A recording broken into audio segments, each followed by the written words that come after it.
This YouTube video is about behaviorism based in emotive energy and integrating behaviorism with the central nervous system.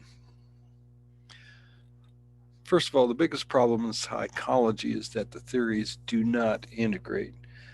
And one example is behaviorism and humanism.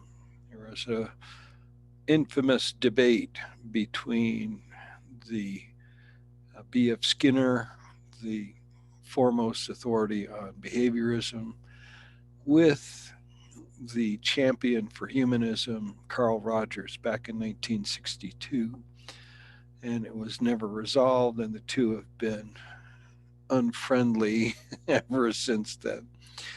But those two theories can be integrated. And in this particular YouTube video, I'm going to concentrate more on behaviorism. So, Maslow's humanism, B.F. Skinner's behaviorism, the 1962 debate. The problem was there was no foundation in common between the two. So it was like comparing apples and oranges. Now, if we turn around and add Freud's psychodynamic theory, that's adding a different fruit, maybe an avocado. So these things appear to be dissimilar, which is unfortunate because at the heart, they're all talking about the human mind and also nature in general.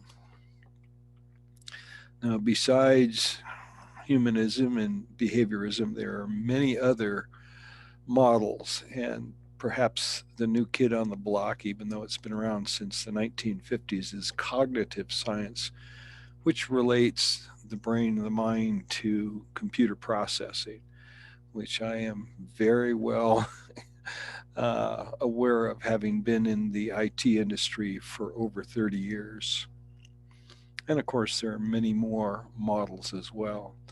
So the intent here is to integrate, and specifically, emotive energy is an integrated model of the brain, mind, and emotions, and everything on this page and more is integrated within that system.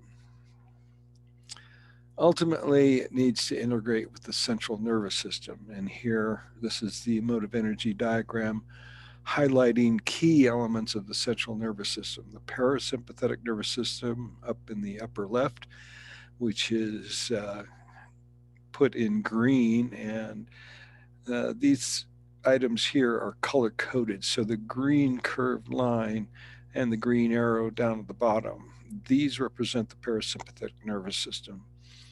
The red lines, those correlate to the sympathetic nervous system.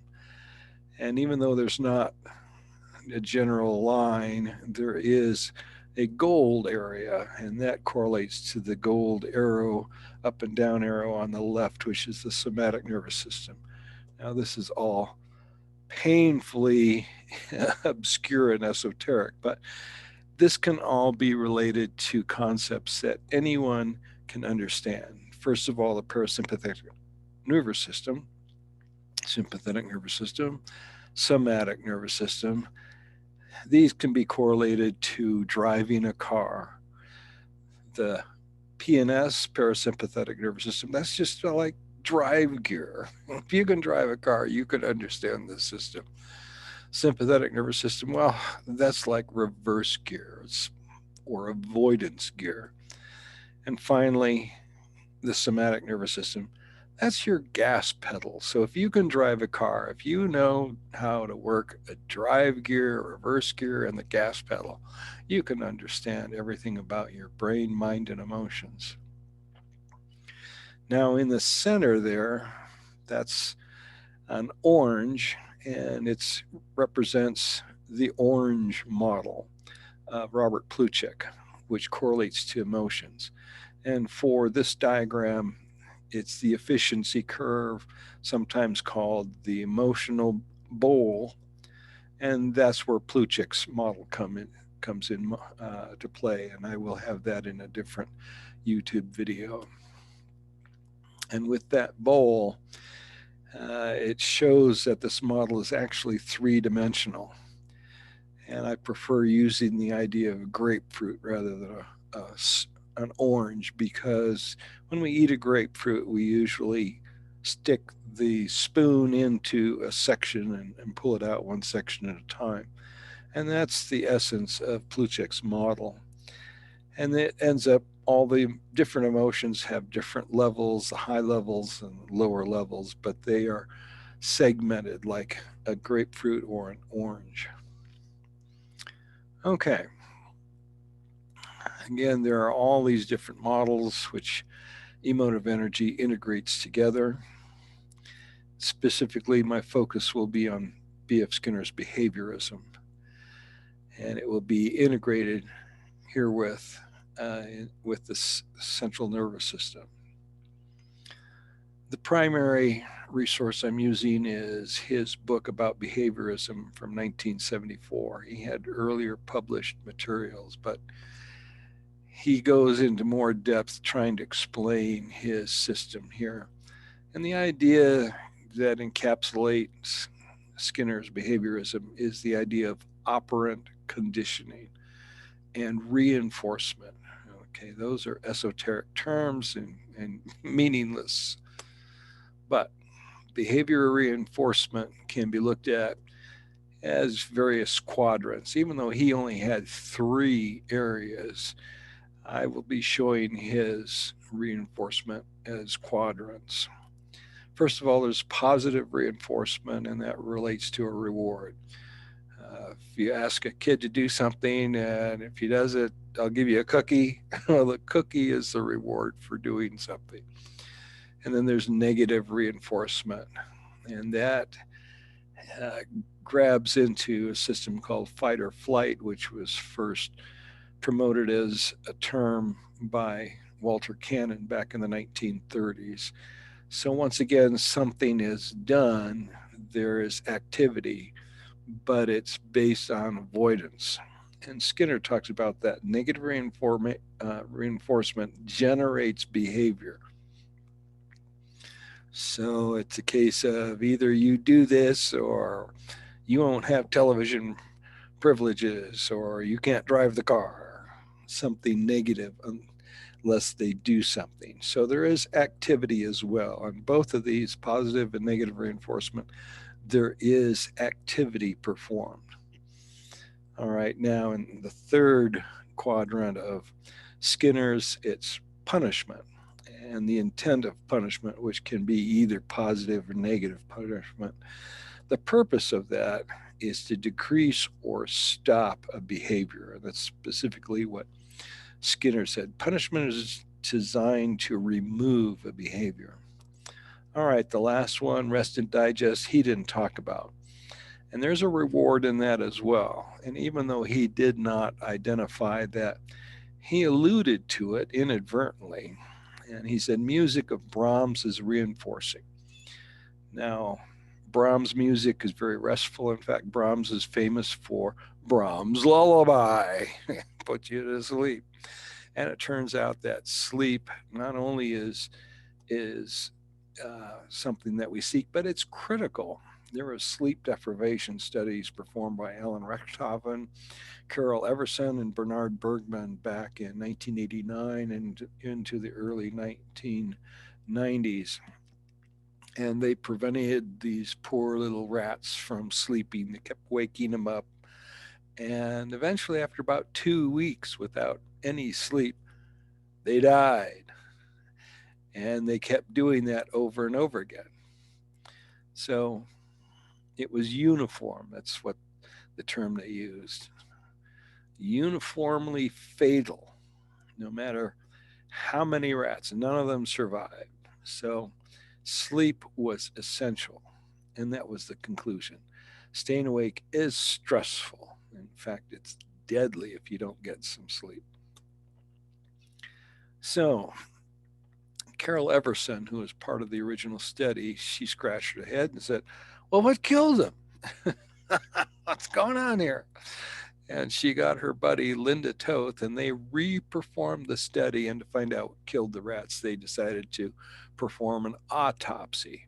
So they went in and they did an autopsy and they found out that there is some pathogen in the guts of the rats. And that pathogen was not consistent. Every a rat died of a different pathogen in the gut. So they eventually decided that the data indicate impaired host defense. Now, what does that mean? Well, host defense is your immune system. So the immune system had been compromised, it was degraded, it was not working.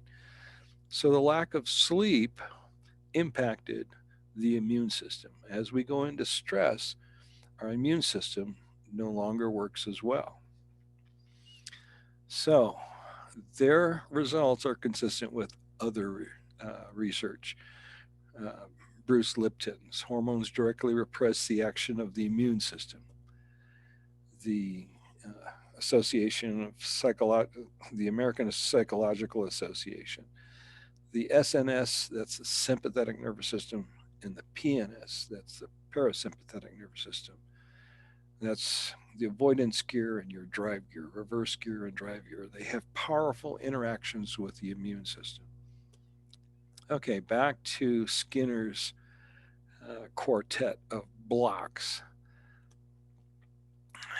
Let's make these a little easier to understand, not use such esoteric terms. Let's use a little horse sense. Well, that positive reinforcement, that's a carrot. If you offer a carrot to a horse or a donkey, it will come over immediately for the treat. So it creates activity on the part of the equestrian, the horse, the donkey. Negative reinforcement, that's like a whip or spurs on your boots. That's something that a horse does not like, but it'll move if you use uh, some sort of thing like a whip or spurs to get that horse moving. So that works to create activity as well. Both of those create activity on the part of the horse. Punishment, that's when you go, whoa, and you pull on the reins, and there's a bridle bit attached to the reins, and that bridle bit goes deep into the mouth of the horse, and it hurts. The horse doesn't like it, so the horse will stop, and that's the intention. And finally, rest and digest. Well, that horsey needs some sleep also. So all of those correlate to Skinner's reinforcement behaviors. There's positive reinforcement, that's giving a carrot to a horse. Negative reinforcement, that's giddy up. You kick the spurs into the haunches of the horse, or you use a whip or a crop. Then there's whoa, or you pull on the reins, you get that horse to stop. And then you leave the horse alone, and the horse can sleep. So, with the idea of horse sense, we can now look at all of these categories and apply some commonalities. Across the top, the carrot and the whip, the horse will do something. In both instances, the horse moves. It's both true for the carrot and the whip. Down on the bottom, falling asleep, that's very passive. The horse can't sleep at a full gallop. So the energy use by the animal goes down to basically zero. Same thing with whoa. You're trying to get that horse to stop, and once it stops, it becomes passive. Who knows? It might go to sleep. So there you have active across the top, passive across the bottom. Now there are correlations going vertically as well. For the carrot and the sleep, those are things that the horse wants to do. It wants to eat, it wants to sleep. So it seeks both of those. Those are reinforcing in a positive way, if you will. And on the right hand side, the horse wants to avoid the whip and wants to avoid that bridle bit digging into its mouth. So those are both instances where there's avoidance going on. So the carrot is something that the horse actively seeks. The whip is something it actively avoids. Sleep, it actively, well, whoa, first of all, it passively avoids, it stops. And sleep, it passively seeks. So there we have our various coordinates or quadrants, if you will, that Skinner had. And again, with the sleep, he unintentionally referred to that with his reference to Brahms.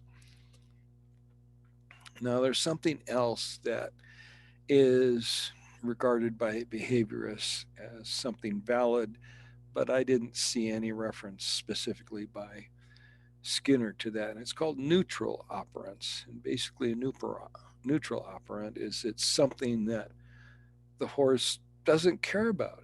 It doesn't make him seek it, doesn't avoid it. It's like mud puddles on the ground. The horse doesn't seek mud puddles, but it doesn't avoid it either. So there are things that we don't care about either. Like if there's a cloud that's cirrus cloud, and sometimes cirrus clouds referred to as mare's tails or horse tails, and those are up there around 25,000 feet. The sun comes right through, doesn't block the sun. So do we care if there are cirrus clouds up at 20,000 feet? Probably not. Even a pilot doesn't care. So there's stuff that we don't care about either. It won't make us seek it or avoid it. They're called neutral operants. Now, there's that line separating the active from the passive. Let's get rid of that because I don't believe that Skinner was correct in making these block categories. As it turns out, there are some things that will motivate us more or less than other things. So $1 million will motivate us a lot more than offer of a candy bar. So the different operants, they vary as far as how much they will motivate us one way or the other. So looking at the neutral operants, in that case, we don't expend any energy. We're passive. So there's no energy expended with a neutral operant.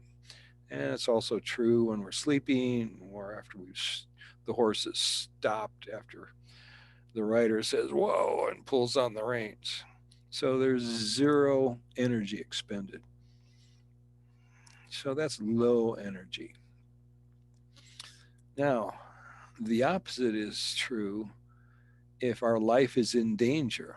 And if our life is in danger, not only will we avoid death, which is the upper right, but in a way, by avoiding death, we're also seeking life.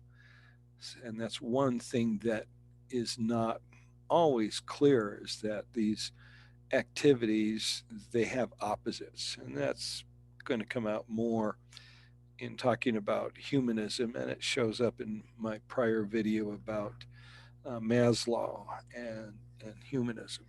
So there are variable amounts of energy depending on what we're being offered.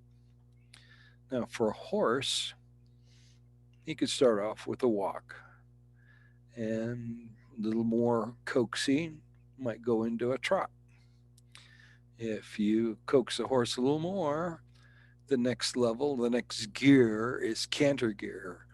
And then the final top gear is gallop, where the horse pours on the coals, so to speak. And that's high energy. So there are variable speeds, and that's basically going to correlate to things that we want or things that we don't want.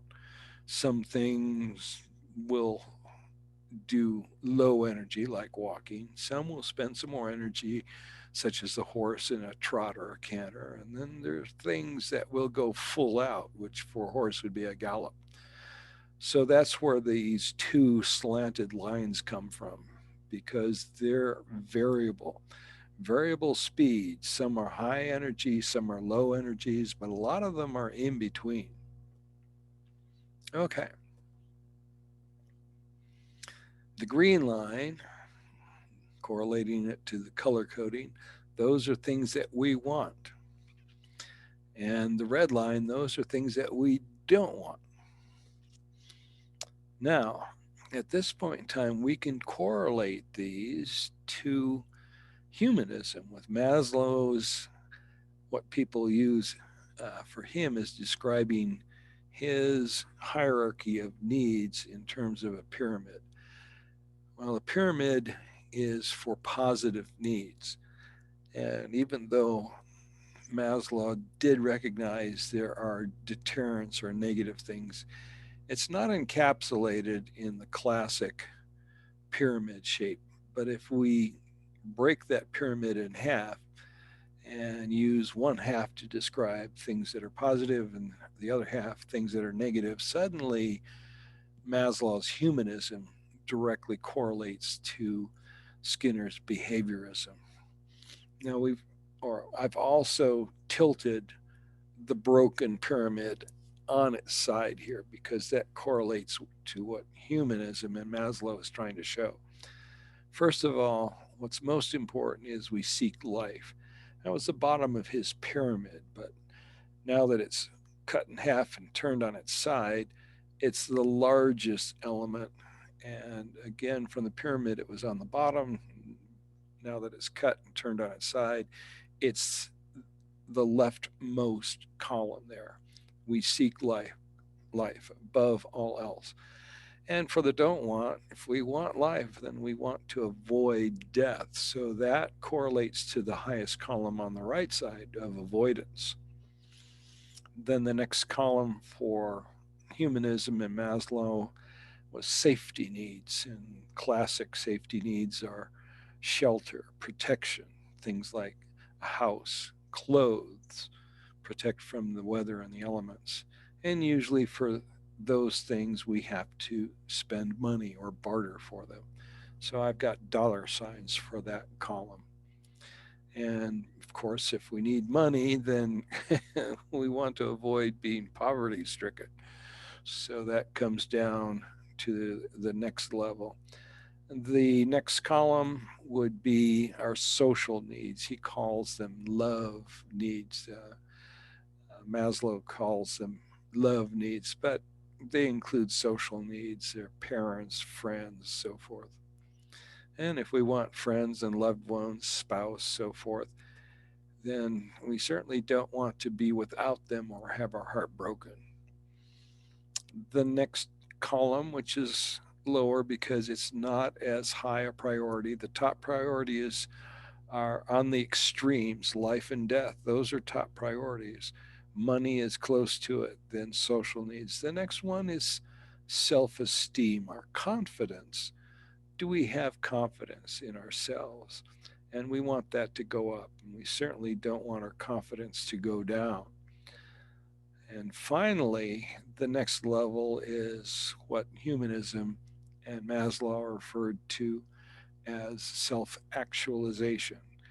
And that's another esoteric term. And basically, it's our star power. What are we really good at? What separates us from the crowd? What is our unique quality that we're proud of, that we want to express, that we want to show off?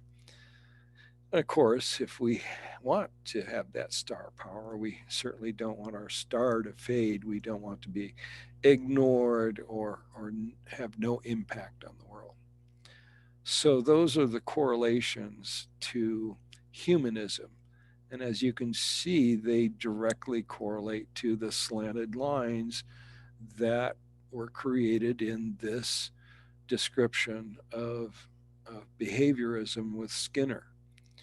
So that want line for Skinner is also the slant correlating to the ranking of needs described by Maslow in his theory of humanism. Okay, so behaviorism is converted to humanism in this diagram. Now, one thing that needs to be stressed is behaviorism and humanism complement each other. The conflict, the debate between Skinner and was it Maslow? It was Carl Rogers, it shouldn't be performed. It shouldn't be looked at. These should not be looked at as adversarial theories. They're theories that work together, as you can see in this diagram. They're very similar. Okay, now that we have humanism and behaviorism correlated, the next step is to convert all of this to the central nervous system, and that's done through the emotive energy diagram. So if we put the diagram of emotive energy in the background, now all of this will fit. Those slanted lines, which is related to both humanism and behaviorism, with emotive energy, they become curved lines. But the green line is what we want and things that we want, we seek.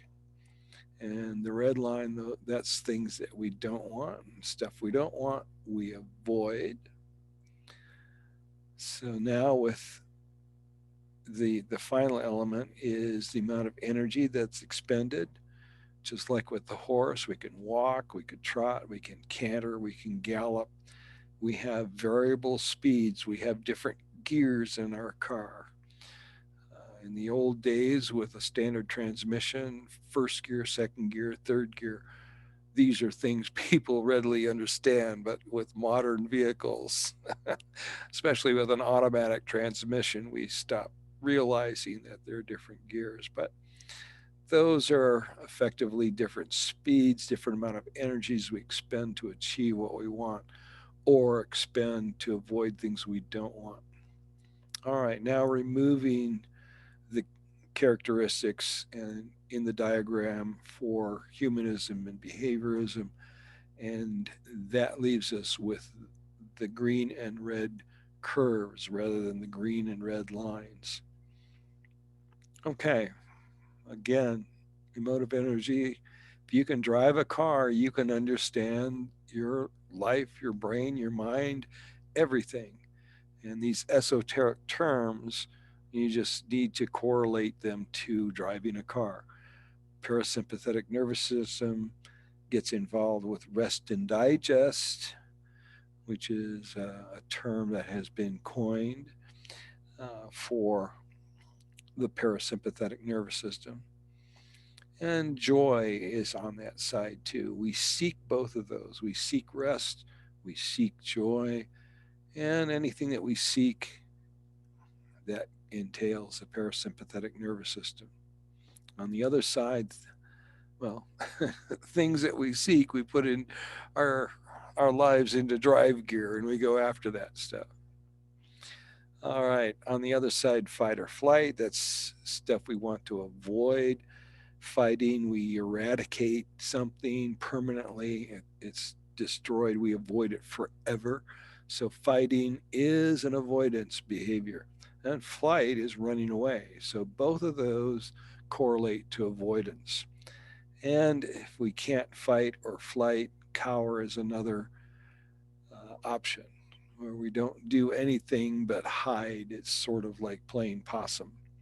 And both of those are invoked with the sympathetic nervous system, and that's the avoidance system. And you can think of that with your car as reverse gear.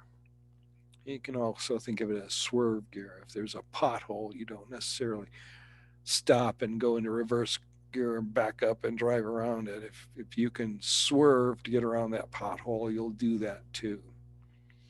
And then finally, the somatic nervous system, that's your gas pedal. How fast you drive towards something or avoid something in reverse or swerve gear. So that's your gas pedal. And of course, in the middle, that gets back to Robert Plutchik's model. He used the term orange model. I prefer grapefruit, but it's sections. Your emotions have different sections. And whether they be happy or sad, positive or negative emotions, they correlate directly to Plutchik's model.